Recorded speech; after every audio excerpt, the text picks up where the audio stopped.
Hello students, I मैं Aditi. Welcome to Educap services. आज हम बात करने वाले हैं लैंग्वेज अक्रॉस करिकुलम सब्जेक्ट के कुछ टॉपिक्स के बारे में। इससे पहले इस सब्जेक्ट पे मैंने 3 वीडियोस बनाई हुई हैं जिसमें काफ़ी सारे इंपॉर्टेंट क्वेश्चंस और नोट्स काफ़ी अच्छे से एक्सप्लेन किए हुए हैं। तो अगर आपने वो वीडियोस मिस कर दी है तो आप ऊपर आ रहे आई बटन पे क्लिक करके उन वीडियोस को देख सकते हैं। प्लस अगर आपको ये वीडियो अच्छी लगे तो आप इस वीडियो को लाइक कर दीजिए, चैनल को सब्सक्राइब कर लीजिएगा ताकि अपकमिंग वीडियोस आप बिल्कुल भी मिस ना करें, और वीडियो अपने फ्रेंड्स के साथ भी आप शेयर कर सकते हैं। तो चलिए स्टार्ट करते हैं आज की वीडियो। आज की वीडियो में हम बात करेंगे स्कीमा थ्योरी के बारे में। स्कीमा थ्योरी ऑलरेडी ये क्वेश्चन MDU 2018 में आया हुआ था। तो यूजुअली आपको ये शॉर्ट नोट्स में भी पूछ सकते हैं, 4 मार्क्स का भी आ सकता है, 16 मार्क्स का भी आ सकता है। क्या इसकी यूसेज है और होता क्या है ये, तो आप इसको एक्सप्लेन कर सकते हैं अच्छे से। बेसिकली ये जो स्कीमा का कॉन्सेप्ट है ये जे पाइजेंट ने स्टार्ट किया था, और ये जो है कॉग्निटिव साइंस की एक ब्रांच है जो बेसिकली कंसर्न्ड होती है कि ब्रेन जो है वो नॉलेज को कैसे स्ट्रक्चर करता है। तो बेसिकली स्कीमा क्या है, एक ऑर्गेनाइज्ड यूनिट है नॉलेज की, एक किसी भी सब्जेक्ट के बारे में या किसी भी इवेंट के बारे में। तो ये बेस्ड होती है आपके पास्ट एक्सपीरियंस पे, और वही आप एक्सपीरियंस यूज़ करते हो, वही यूनिट ऑफ नॉलेज आप यूज़ करते हो आपकी करंट सिचुएशन को या आपके करंट एक्शन को करने के लिए। तो बेसिकली एक ऑर्गेनाइज्ड यूनिट ऑफ नॉलेज है स्कीमा, जो किसी भी सब्जेक्ट या किसी भी इवेंट के लिए हो सकती है। ठीक है। स्कीमा थ्योरी बेसिकली आपको न्यू जो एक्सपीरियंसेस होते हैं उनको समझने में बहुत ज़्यादा हेल्पफुल करती है, और आपकी मेंटल रिप्रेजेंटेशन जो है वो मेमोरी की जो स्टोरेज है उसको हेल्प करती है एक्टिवेट करने में। अब कैरेक्टरिस्टिक्स क्या हैं? बेसिकली इसके अंदर जो भी कॉन्सेप्ट्स होते हैं वो जो आपस में रिलेटेड होते हैं। बेसिकली आप एक नॉलेज को जनरलाइज करके काफ़ी सारी डिफरेंट सिचुएशंस में यूज़ कर सकते हो। तो ये हायरार्किकल भी हो सकती है, एक स्कीमा के अंदर एक और सब स्कीमेटा हो सकता है काफ़ी डिफरेंट लेवल पे। तो बेसिकली एक सेट ऑफ नॉलेज के अंदर और ज़्यादा सेट ऑफ नॉलेज हो सकते हैं। अनप्रिंसिपल्ड है क्योंकि कितनी भी नॉलेज आप कितनी भी वेज में कितनी भी यूनिट तरीक़ों से आप ऑर्गेनाइज कर सकते हो। तो इनफाइनाइट वेज हैं इसके। बेसिकली आपकी सेंसरी इंफॉर्मेशन को ट्रांसफॉर्म करता है नॉन कॉन्शियस एक्टिवेशन। तो बेसिकली आपकी क्या है, मेंटल डेवलपमेंट के लिए चाइल्ड की बहुत ज़्यादा इम्पॉर्टेंट है, क्योंकि आपकी जो इनवॉलेंट्री इमोशंस बिहेवियर हैं वो ऑटोमेटिकली प्रोसेस होते हैं। ठीक है। ये एक तरह का सम है आपकी एग्जिस्टिंग नॉलेज का और फ्यूचर नॉलेज का जो आपको एक्सपीरियंस से मिलेंगी। न्यू तरीका है एक तरह का जो दुनिया को देखने का। ऑब्वियसली आप अपने पास्ट एक्सपीरियंस से अपनी जो यूनिट ऑफ नॉलेज है उसको आप जनरलाइज करके करंट सिचुएशन में अप्लाई करते हो, तो यूज़फुल है नई नई टीचिंग स्ट्रैटेजीज़ को यूज़ करने के लिए। तो बेसिकली एक आज की मिस्टेक्स देखने में भी ये काफ़ी हेल्पफुल है। ओवरऑल डेवलपमेंट में चाइल्ड की बहुत ज़्यादा इंपॉर्टेंट है। तो कॉन्क्रीट नॉलेज जो आप कहते हैं ना, ऊपर ऊपर की सरफेस की नॉलेज आपको दी जाती है, अब उसके अंदर क्या है, डेप्थ की जो नॉलेज है उस पर फोकस किया जाता है जब हम स्कीमा थ्योरी की बात करते हैं। तो बेसिकली एक डेप्थ नॉलेज देने से जो आपकी प्रीवियस नॉलेज है और उसको हम जॉइन करते हैं चेंजेस लाने के लिए प्रेजेंट नॉलेज के अंदर। सारे सब्जेक्ट्स को समझने में और जो इन्फॉर्मेशन उसमें दी गई है वो उसमें ये थ्योरी बहुत ही ज़्यादा हेल्पफुल होती है। तो ये आपकी प्रेजेंट एक्सप्रेशन को हेल्प करने के लिए हेल्पफुल है, इसका यही मेरिट है। ये आपकी कॉग्निटिव डेवलपमेंट में हेल्प करता है, जो कि आपकी प्रीवियस नॉलेज के बेसिस पे है। आपको कॉन्क्रीट से एब्स्ट्रैक्ट नॉलेज मतलब डेप्थ में जाने में हेल्पफुल करता है स्कीमा थ्योरी। ये आपके प्रिंसिपल्स को एक्सप्लेन करने में, याद करने में हेल्प करता है, ताकि जो भी चेंजेस हैं आपके बिहेवियर में वो अच्छे से आएँ, जो भी चेंजेस आते हैं इनके बेसिस पे। तो चलिए ये अब बात करते हैं राइटिंग स्किल के बारे में। 2018 MDU में ये अगेन क्वेश्चन आया हुआ है, बहुत ही ज़्यादा इंपॉर्टेंट है। तो कभी कभी रीडिंग राइटिंग स्किल के बीच में रिलेशन भी पूछ लेते हैं, कभी कभी सिर्फ राइटिंग स्किल्स के बारे में ही पूछते हैं। तो डिपेंड करता है 16 मार्क्स में 2 को मर्ज करके पूछ रहे हैं या सिर्फ एक स्किल के बारे में ही पूछ रहे हैं। 2018 MDU CRSU में आया था, तो इम्पोर्टेंट है काफ़ी, इसको ध्यान से समझिएगा। राइटिंग स्किल बेसिकली एक फिज़िकल एक्सप्रेशन है, जो भी आप सोचते हो उसका, जो आप सोच रहे हो उसको आप लिख के बता सकते हो, दिखा सकते हो। आपकी ये क्लोजली रिलेटेड है एक इनर प्रोसेस से, और जो आपकी बाहर के एक्सपीरियंस को, इंटरनल मैनिपुलेशन जो है बाहर के एक्सपीरियंस के लिए, वो हेल्पफुल करती है राइटिंग स्किल।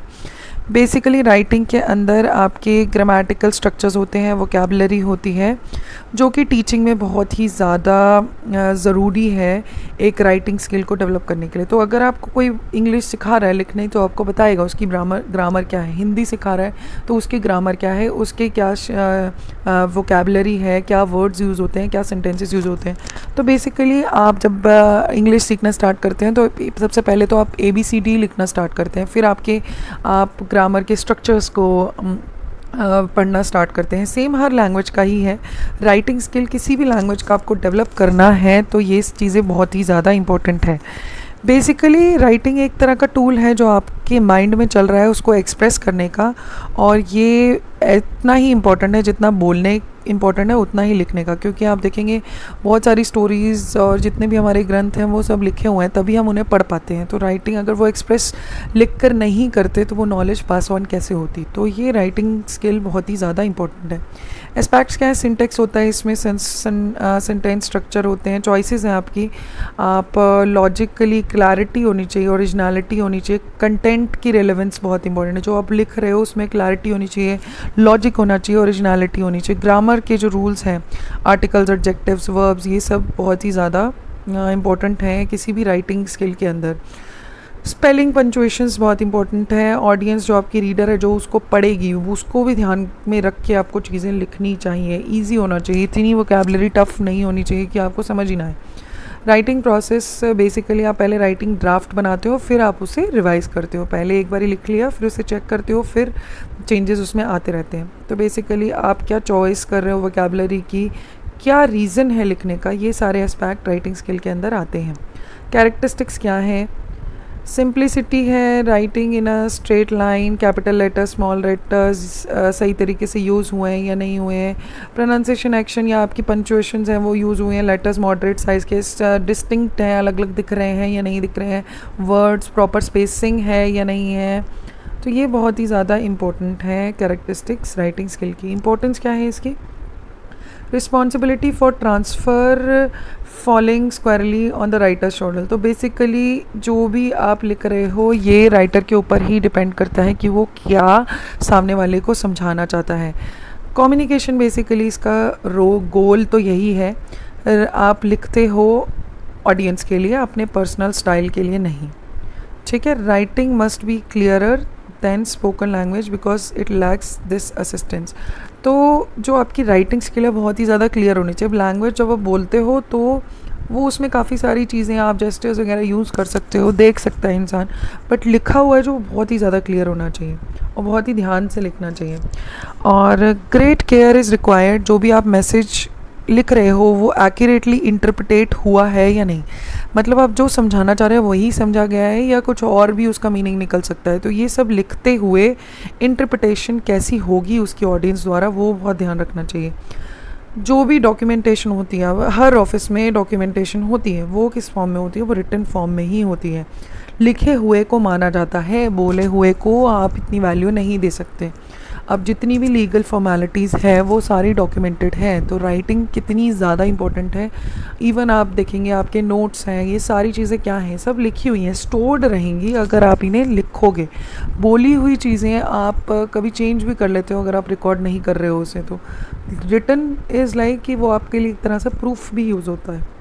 ठीक है, जनरल कंसिडरेशंस जो भी आपको टीचिंग राइटिंग को सिखाते हुए टीचर्स को ध्यान में रखना चाहिए कि क्या सिखा रहे हो। चॉइस ऑफ स्क्रिप्ट, कैसे लिखना है, क्या स्टाइल है, कौन सा राइटिंग मटेरियल आप यूज़ कर रहे हो, तो बहुत इंपॉर्टेंट है ये चीज़ें आपको ध्यान में रखनी है। हैंड राइटिंग को इम्प्रूव कैसे कर सकते हो, स्क्रिबिंग से, लाइन्स ड्रॉ करके, डॉट राइटिंग करके, डिक्टेशन से, कॉपी करके, कंस्ट्रक्ट वर्ड्स करके आप इम्प्रूव कर सकते हो अपनी राइटिंग को। सजेशंस हैंड राइटिंग इम्प्रूव करने के लिए क्या है, 4 लाइन्स नोटबुक आप यूज़ करिए, pictures and writing as a model आप यूज़ करिए। प्रॉपर राइटिंग मटेरियल होना चाहिए, जिससे आप लिख रहे हो वो मटेरियल प्रॉपर होना चाहिए। चार्ट्स को भी आप यूज़ कर सकते हो, आप राइटिंग कॉम्पिटिशन्स रख सकते हो, इंडिविजुअल अटेंशन दे सकते हो कि इस बच्चा सही से लिख रहा है या नहीं लिख सकता। आप दिखा सकते हो कि अच्छी हैंड राइटिंग कैसी है और आपको कैसे लिखना है। तो बच्चों को हम बचपन से सिखाते हैं ना कर्सिव राइटिंग लिखने के लिए, तो वो बहुत इंपॉर्टेंट है ताकि उनकी राइटिंग ख़राब ना हो, अच्छी ही हो और जैसे ही हम चाहते हैं वैसी ही हो। सिटिंग अरेंजमेंट सही होना चाहिए, नहीं आप लेट के लिख रहे हो या आपके पास प्रॉपर बैठने का है ही नहीं, आपके पास अरेंजमेंट ही प्रॉपर नहीं है ताकि बच्चा अच्छे से लिख पाए, उसका पोस्चर सही हो लिखने के टाइम पर। अब राइटिंग प्रोसेस क्या होती है, बेसिकली इसके अंदर बहुत सारी चीज़ें इंपॉर्टेंट हैं, बहुत सारे स्टेप्स हैं आपके राइटिंग प्रोसेस में। तो बेसिकली आप पहले ड्राफ्ट करते हो, रिवाइज़ करते हो, प्री राइटिंग करते हो, ड्राफ्ट करते हो, रिवाइज़ करते हो, एडिटिंग करते हो, फिर री राइटिंग होती है, फिर पब्लिश होती है। तो बहुत सारे स्टेप्स हैं इसमें। सबसे पहला ब्रेनस्टॉर्मिंग, अपने दिमाग में जितने आइडियाज़ हैं लिखने के वो आप पहले तो उन्हें जॉट डाउन करते हो, उसको नोट डाउन करते हो कि लिखना क्या है, कैसे लिखना है, उसके तरीके सोचते हो नए नए। तो ब्रेनस्टॉर्मिंग बहुत ज़्यादा ज़रूरी है, सारे आपके जो आइडियाज़ हैं वो सोचने बहुत ज़्यादा ज़रूरी है। सबसे इम्पोर्टेंट स्टेप है ये राइटिंग प्रोसेस का।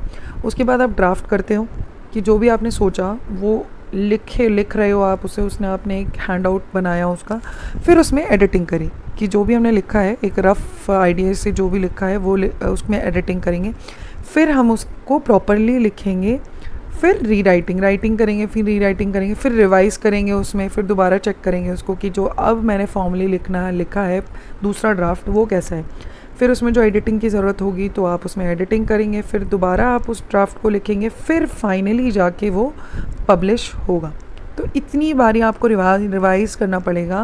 पहले आप रफ़ ड्राफ्ट बनाएंगे, फिर एडिटिंग करेंगे, फिर थोड़ा फॉर्मल बनाएंगे, फिर उसमें चेंजेस होंगे, फाइनली जो फाइनल ड्राफ्ट होगा उससे चेंजेस करने के बाद उसे आप फाइनली पब्लिश करेंगे।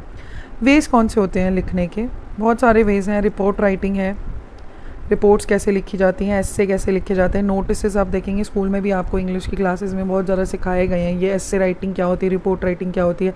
नोटिसेस आप देखेंगे ऑफिसेज में लगे होते हैं, आपके स्कूल्स में लगे होते हैं किसी भी कंपटीशन से रिलेटेड। तो ये क्या है, फॉर्म्स ऑफ राइटिंग है। लेटर राइटिंग, फॉर्मल और इनफॉर्मल, ये आप फॉर्मल लेटर्स जो आप फॉर्मल लोगों को भेजते हैं, जैसे आपने प्रिंसिपल को भेजा या आपने किसी जल बोर्ड में कोई लेटर लिखा है या कोई और गवर्नमेंट बॉडीज़ या फॉर्मल ऑफिसेज में कुछ भी लेटर्स हैं। तो इनफॉर्मल क्या है, जो हम अपने घर वालों को भेजते हैं, रिलेटिव्स को भेजते हैं, वो इनफॉर्मल लेटर्स हैं।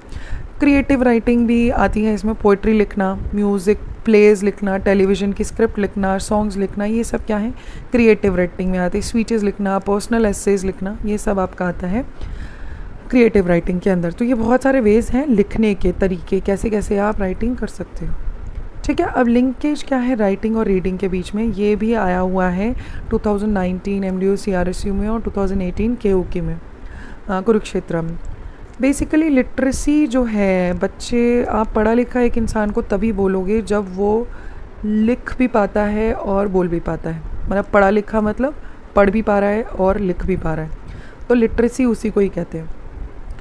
ईच स्किल एक दूसरे के बिना पढ़ने, अब आप लिख भी रहे हो तो आप दोबारा उसको रिवाइज़ करने के लिए पढ़ तो रहे हो ना कि आपने क्या लिखा है, तो एक दूसरे की में ये कंट्रीब्यूशन देते हैं। रीडिंग के बिना राइटिंग नहीं हो सकती, राइटिंग के बिना रीडिंग नहीं हो सकती, दोनों एक दूसरे के पूरक कह सकते हो आप।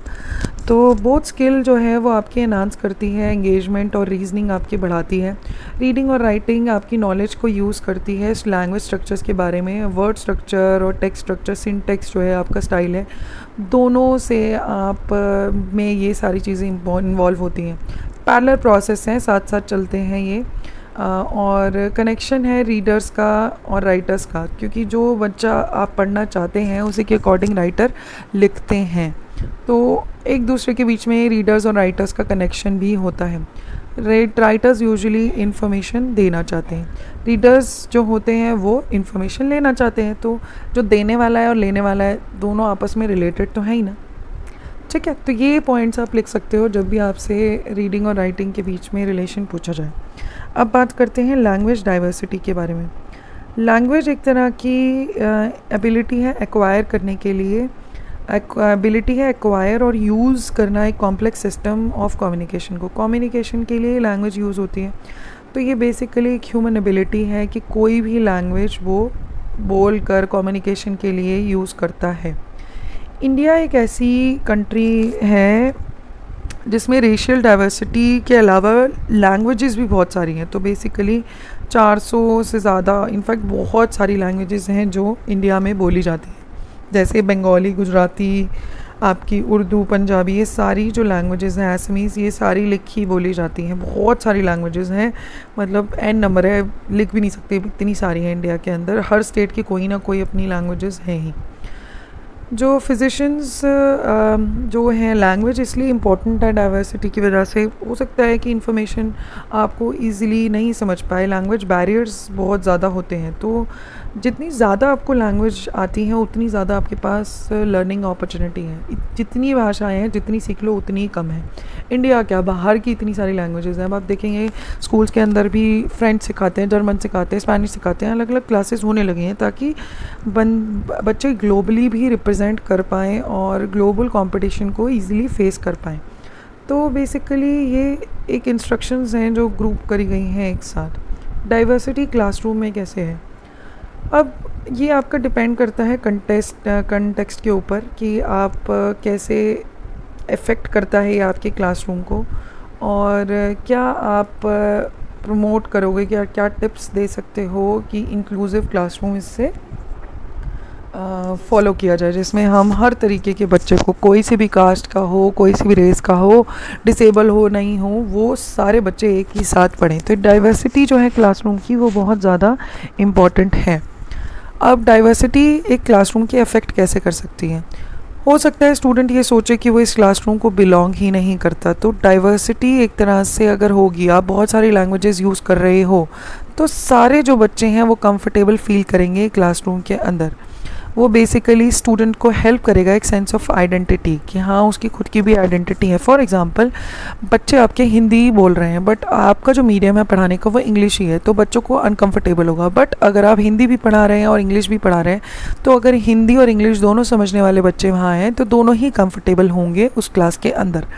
तो आपको ऐसी लैंग्वेजेस बोलनी चाहिए जो कल्चर को भी अफेक्ट ना करे और सारे कनेक्शन बनाए एक दूसरे के कल्चर के अंदर भी, और बच्चों को भी हेल्प करे आपस में इंटरैक्ट करने के लिए और टीचर से भी इंटरैक्ट करने के लिए। ऐसी बहुत सारी एक्टिविटीज़ बनानी चाहिए जो आपका एंथुजियाज़म, स्टूडेंट को पार्टिसिपेट करने के लिए और एक तरह का एंथुजियाज़म बच्चों के अंदर जगाए। ओपन एंडेड क्वेश्चंस आप रख सकते हो क्लासरूम के अंदर, टीचर्स तरह तरह के क्वेश्चंस पूछ सकती हैं क्लासरूम में। तो ये सारी चीज़ें जो हैं वो आपको अडाप्ट करने में हेल्पफुल करेंगी। फॉर एग्ज़ाम्पल, आप देखेंगे कितने सारे फंक्शंस आप सेलिब्रेट करते हैं स्कूल के अंदर। आप कितने अलग अलग रिलीजन्स के जो है, आप क्रिसमस भी सेलिब्रेट करते हैं, दिवाली भी सेलिब्रेट करते हैं। तो ये क्या कल्चरल एनहांसमेंट हो रही है, इससे बच्चे एक दूसरे के कल्चर को समझ रहे हैं, एक दूसरे की भाषाओं को समझ रहे हैं, वैल्यू दे रहे हैं। तो एक जो स्कूल है, क्लासरूम है, वो एक ही कल्चर को फॉलो नहीं कर रहा है या एक ही लैंग्वेज को फॉलो नहीं कर रहा है, काफ़ी सारी चीज़ों को यूज़ कर रहा है। ये है कि वो एक जनरल लैंग्वेज को अप्लाई करता है करिकुलम के अंदर कि ये तो बच्चे के लिए सीखना मैंडेटरी है ही, बट बाकी सारे जो कल्चर हैं, बाकी सारे जो बच्चे हैं, वो सब इक्वल वैल्यू उन सबको मिले और इक्वालिटी बनी रहे। अब रोल क्या है इंग्लिश टीचर का। बेसिकली इंग्लिश आप देखेंगे हर स्कूल आजकल इंग्लिश मीडियम हो ही गया है, तो इंग्लिश टीचर का बहुत ही ज़्यादा इम्पोर्टेंट रोल है। बेसिकली ये इंट्रोड्यूस करती है लैंग्वेज को किसी बच्चे के आगे। आप फर्स्ट क्लास में कोई बच्चा है, प्री नर्सरी में, क्या है, इंग्लिश टीचर ही है जो आपको वोकैबलरी से स्टार्ट कराएगी। तो टाइम टू टाइम जो है इंग्लिश के जो लेसन्स हैं वो इंग्लिश टीचर ही प्रोवाइड करती है। बेसिकली एक ऐसा मॉडल प्रोवाइड करती है जो कि एक एक्यूरेट है, फ्लुएंट है और अप्रोप्रिएट है। इंग्लिश टीचर का बहुत ही इंपॉर्टेंट रोल है। बेसिकली ये रिच और कॉम्प्रिहेंसिव आइडियाज़ जो हैं स्टूडेंट के माइंड के अंदर डाले जाते हैं। एनवायरनमेंट में आप एक्सपोज करते हैं स्टूडेंट को लैंग्वेज सिखाकर, जो आपके रिलेशनशिप्स को बनाने में भी हेल्पफुल होता है।